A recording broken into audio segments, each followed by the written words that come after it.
Hello, everybody, and welcome back to Kingdom. So we're backing the Kingdom. Geez, I don't really know what to do right now. I mean, I guess what we could start doing is making sure that we expand, that we get to the portals, and that we take those dirty Mizoguchi demons down. Um, but yeah, so it's tough. The kingdom has gotten really, really big, and that just means more and more running across from one side of the map to the other, which is honestly one of those things that when you're playing it by yourself, it's not that you don't mind too much. I mean, sometimes it is kind of a bother, but when that actually happens, you're just sort of okay. Well, you zone out. But once you start playing like we're playing right now, it's kind of hard to zone out and not really pay attention to that. Because after all, I want to make sure that we pack as much amazing gaming tips as we can, which I know that you're thinking is total bullshit, but it's not, and it is. I don't know. You let me know. Put a comment down. Let me know if I'm right or wrong, or if I'm dumb. Um, but that's great. Okay, so right now we have a blood moon, and I don't really know. I feel it's gonna be on this side. No, it's not gonna be on this side. Okay, so it's not this side, then it's definitely gonna be the other side. So it's gonna be interesting to see how far in the demons get this time around. I'm not even entirely sure that I know how many archers I have, but I will tell you straight away that it's something that worries me.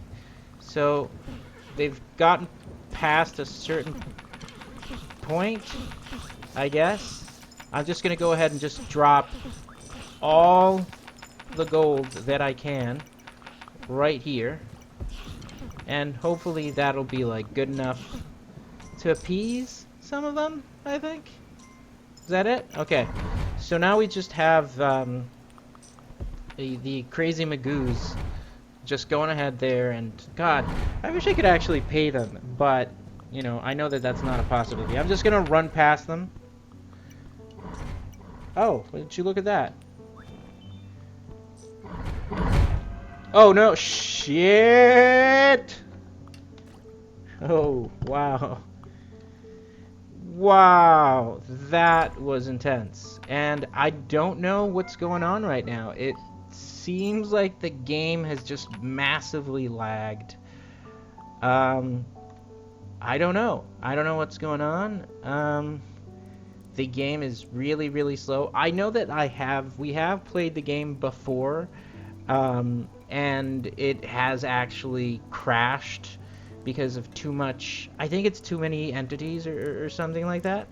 But we're just gonna wait and see. Wait and see if the game actually normalizes. If it doesn't, then we're gonna have to stop it there for a bit and come back to it. But it doesn't seem like it's getting fixed. Though we just have now these amazing slow-mo. Okay, so what we're gonna do is we're just gonna wait and see if it normalizes after. Maybe they got bugged out. It's kind of tough to say, but at the same time, I'm gonna tell you, it's pretty relaxing seeing this scene happen in extreme slow motion.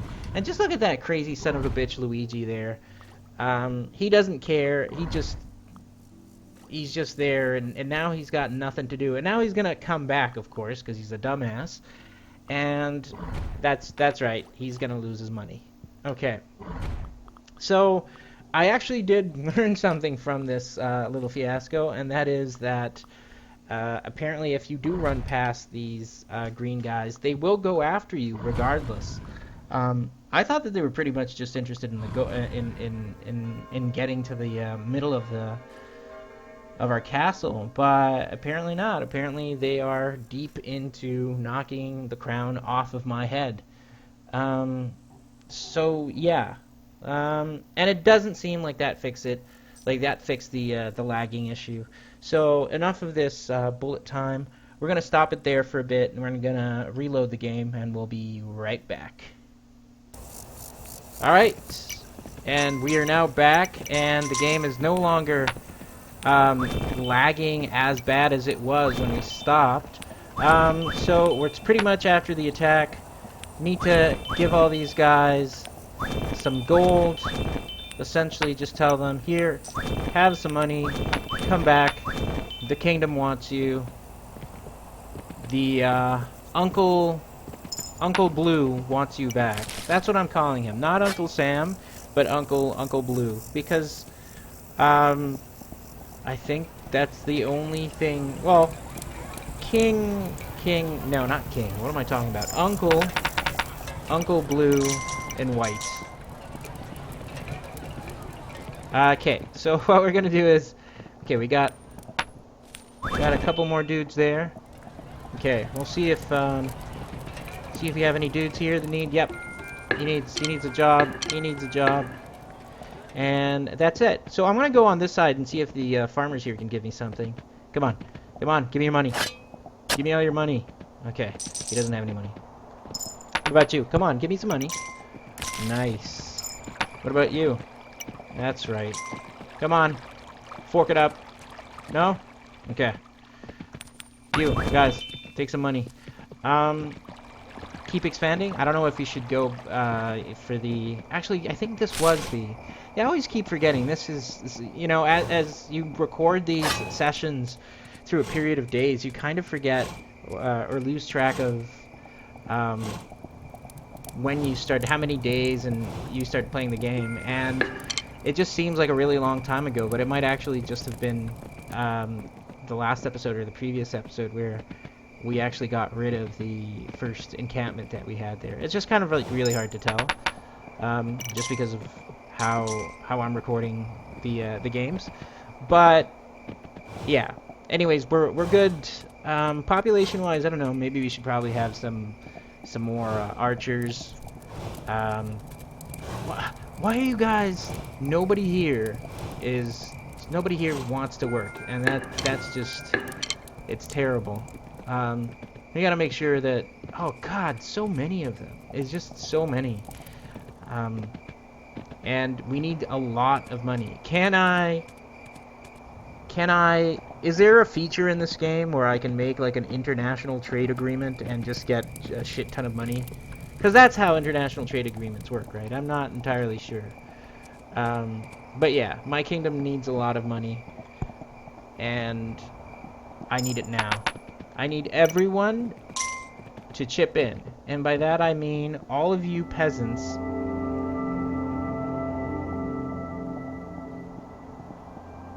Yeah, that was a little bit creepy there for a moment. The music, it's just, it's probably not really loud in the recording, but it's really loud in my headsets, so it's throwing me off a little bit. I'm just gonna fix that right now.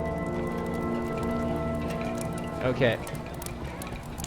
Alright, well, oh my god, there's just so much to do, and so very little time. There's a lot of people who just lost their jobs. The economy is tanking. Okay, I don't know what we need to do now is just be a little bit patient. Hopefully by the next day we'll have a considerable amount of new people. And if not, then I guess we're screwed, because definitely for the next attack we won't be ready if the situation is the same. And it really is, I think, the case with this game where, some people might think, oh, okay, well, it seems kind of samey in a way. And in a way it is, but it's also sort of, that primitive charm, I guess, to the game, where it's, okay, all the rules, essentially, they're pretty simple, this is what happens, this is what you have to do. And then the strategy is in just knowing how to, best play those rule sets. I think the problem with the game is when you get to a point where it's so big that it's really hard to manage and that you're making so much money that you really can't spend it, I think that's where probably the game has the problem. Um, and I don't know, maybe that's exactly how it was designed. I don't know, but I think that's probably what this game needs now. After having played it for quite some time, I feel that that's kind of the same way. And I was talking to a couple of people online too.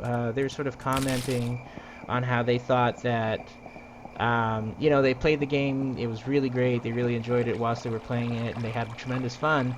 But that once you beat it, that's pretty much it. There's not a whole lot of, and that's kind of dumb because I'm going to say there's not a whole lot of replayability, but in fact, you already did get quite a lot of replay value to probably beat the game.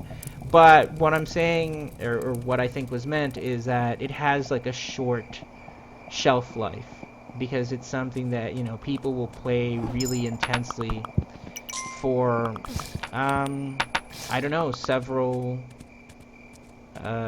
days maybe, and beat it, and then once they beat it, that's pretty much it. It's not. It's. I mean, what are they gonna do? Oh God. God. See, this is annoying, and I'm gonna tell you something. I think it's actually my fault. I think I completely forgot about rebuilding this wall. I'm not like 100% sure, but I get the feeling that was the case. I don't know if that's right or if it's wrong. But yeah, that's terrible. That's terrible. Now I have to get more hose, more money that needs to be spent into investing in the infrastructure. I don't even know if I have any engineers anymore. This is not very good. Hopefully I'll be able to fix some of that right now with the gold that's going to come in. But yeah, so I was saying that, once I think that you beat it, that's pretty much it. I don't think necessarily that it's a bad thing. I really like the game. I really can't stress how much I like it.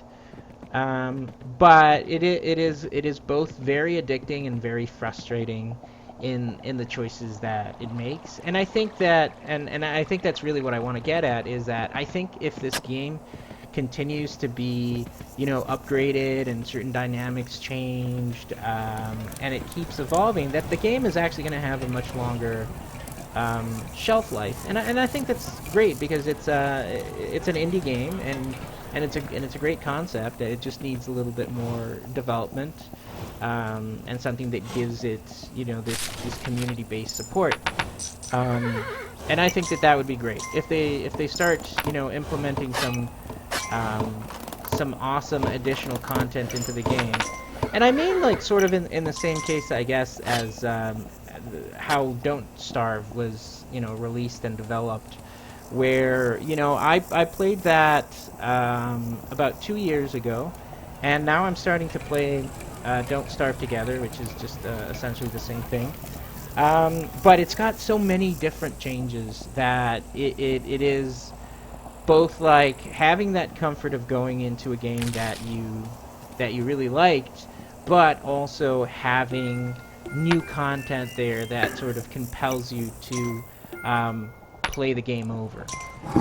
And that's really what's going on. And I think that's what would really benefit Kingdom, would be that it would be managed that same way. It'd be interesting to see if we get more demons, or if we get different structures or different strategies on how to work with the structures. We have to sort of see, but I think that's what's really going to benefit the game. I think that's really what's going to make it. That's going to want to make you buy the game as well and play it for longer periods of time. Because if not, then, well, what's the point? Because it's a game that you're going to get once, you're going to play the living hell out of it, and then you're just not going to give a shit. Which is, pretty much what happens to a lot of indie games that don't get sort of a follow-up.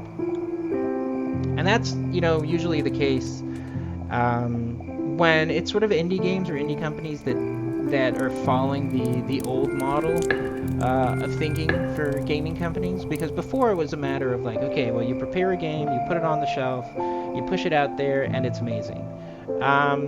But it's not like that anymore. All the other companies are putting out games, and they're very aware of what their player base is saying online, or how it's using its respective networks. And then they go from there, and I think that's what's been making some really good and really interesting games out there are for companies that actually have um, their fingers on the pulse of what the gamer base wants, but who are also continuously in development of their property. And that might have a lot to do with the way that Minecraft operates. If you choose this game, you bought it, and then you would get just periodical updates on it. And so far, I don't know if any updates will ever stop on Minecraft. I mean, I think it'll probably happen at some point, but it's still, it's still relevant, and it's still active, and that's what makes that game such a tremendous success. Anyways, I think we're gonna cut it there for this episode. At this point, really, all that's left to do is to buy, more weapons, more farm instruments, more tools, and sort of get back to it. But we're gonna leave it there, like I said. And so please remember to like and subscribe. Leave me some comments if you want me to do something different. So until then, I'll see you guys later.